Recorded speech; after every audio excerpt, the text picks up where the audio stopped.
Hello, my name is Airman Schiff. I am presenting with Airman Russ and Airman Articoa, and we are doing our Air Force problem on Air Force PT problem solving. Next slide. So the problem we identified, since the COVID-19 pandemic in March 2020, the Air Force exempted its airmen from annual physical training and PT tests. Because of these exemptions, PT was recently picked up as of July 1st. Because of the improvement in COVID conditions. And the Air Force is seeing an increase in failures because of the time away from the PT program. These problems can be attributed to problems that go along the lines of gym closures due to social distancing measures and quarantine options, unhealthy eating due to staying at home away from PT tests, and not really having that mentality of, oh, I need to eat better because of we have an upcoming test, as well as individual accountability for PT, as well as airman motivation to do PT. I've been guilty of that as well, and as well as weight gain due to PT, not having PT.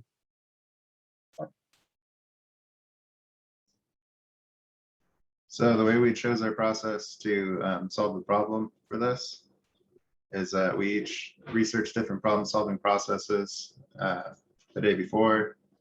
We all came up with our own processes that work for us, or that we've used before, or that we found online.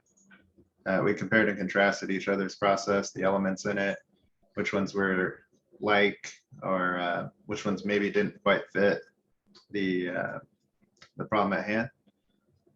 And then, yeah, we chose the elements that work best, combined it in to make the best process for this application. And then we simulated the outcome if applied using critical thinking. Obviously, we haven't implemented this at our base or anything, so we had to kind of think for ourselves as to what could the outcome be and what problems could arise later on. So our steps in the process were to define the problem, which was, whatever it is, measure the problem. Step 3 is to set the goal. Step 4, determine the root causes.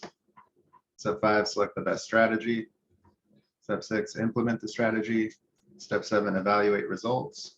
Step 8, implement appropriate changes in the process. And step 9, continuous improvement.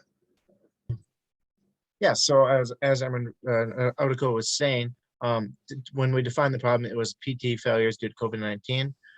Measure the problem, at least at my base here in Duluth, about 10% of tests resulted in failure. We had roughly 200 airmen tests and we had 24 failures. And our goal, to set a goal, it would be to have less than 5% of test fails. We know we're always going to have some type of failures that aren't that great at PT, but it would be great to get that number below 5%. Determine the root causes, as similar to the causes we mentioned earlier: gym closures, social distancing, unhealthy eating, motivation, accountability, weight gain. The best strategy would have some type of alternative PT activity at the base, maybe having it mandatory for those who fail as they test next month, as well as healthy choices at the DFAC, offering running programs at the base, or calisthenics just for outdoors when gyms are closed. Implement the strategy, have it at the base, have this at the base so the airmen can have a time to do it while at work. To evaluate the results, see how many people failed less at the next month, and then to implement the appropriate changes. If this test works, maybe lessen the PT and make sure everybody can do their own PT on their own accountability, and continue improve. Just make sure that the PT is continuing to improve throughout the base. Next. And as Airman Schiff stated too, I'm giving a little more on the solving for this problem. Avoiding stress, the stress eating, the stress drinking, especially going through these times right now. I know that people can weigh emotionally and spiritually. So these things could impact it, making your way towards liquor and beer. And, some of these options getting rid of those, we'll definitely see a better physical build in people. Possibly even if you have the funding to build a home gym, taking trips, walking outdoors with your family, going biking, calisthenics, maintaining a healthier lifestyle after COVID is just the biggest thing to do, especially right now, since we don't really know, we don't see the light at the end of the tunnel just yet. So definitely would say keeping these in mind and doing them. So that way, when we get back around again, if it comes, you're prepared. Cook at home more, less DoorDash and Uber Eats. Try different diets outside of your comfort zone. I know for me, for example, I tried vegan for a while. I did the keto, do less carbs, liquid diets. There's so many different diets out there that are provided for people to help you possibly even just get that weight off. So that way you can see that acceleration in your PT score. So those are just some of the little options we looked at and came together on. Go ahead and go to the next slide for me.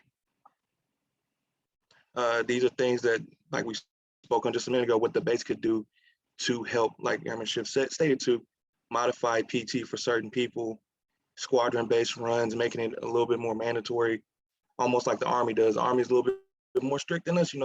They get them boys out there and they run miles after miles. We don't do those things. Healthier food options in the DFAC, we've already stated that. Giving more time for PT, we've already went over kind of in a slight manner. Have actual health professionals lead PT. That's something that my base does. They get different personal trainers around the area to come out and work out with us and give us different tips, let us know where we're doing things wrong so that way we can avoid. The biggest thing that I think is in the Air Force is injuries and waivers. So with having actual professionals leading us, teaching us, can avoid those injuries and get us back on a healthier standpoint when it comes to physical fitness. So that is the last slide that we have provided. That is basically our brief, and unless Airman Alakoda or Airman Schiff have anything else to say, that would wrap up our briefing on how to solve PT problems. And I hope we really educated you on something, and thank you for your time.